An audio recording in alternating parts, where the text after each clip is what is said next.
ম্যানমাৰৰ আলফা স্বাধীনৰ শিবিৰত হোৱা আক্ৰমণৰ ঘটনাই অসমৰ ৰাইজৰ লগতে সদৌ অসম ছাত্ৰ সন্থাকো উদ্বিগ্ন কৰি তুলিছে।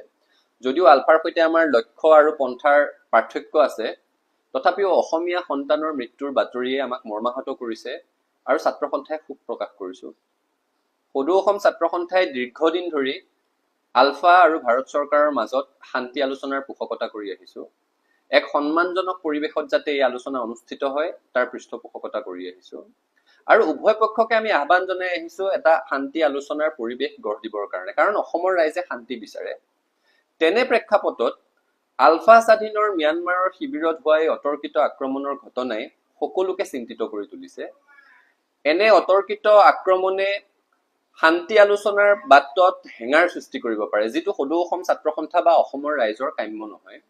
আৰু সেইকাৰণে আমি কেন্দ্ৰীয় চৰকাৰক পুনৰ দাবী জনাব বিচাৰিছো, কেন্দ্ৰীয় চৰকাৰে এক নিৰৱচ্ছিন্ন প্ৰচেষ্টাৰ জৰিয়তে আলফাৰ সৈতে শান্তি আলোচনাৰ প্ৰক্ৰিয়াটো ত্বৰান্বিত কৰিব লাগে আৰু এই শান্তি আলোচনা যাতে এক সন্মানজনক পৰিৱেশত অনুষ্ঠিত হয়, অসমৰ মুখ্যমন্ত্ৰীগৰাকীলৈ আহ্বান জনাইছো তেওঁ সেই ক্ষেত্ৰত উদ্যোগ গ্ৰহণ কৰিব লাগে।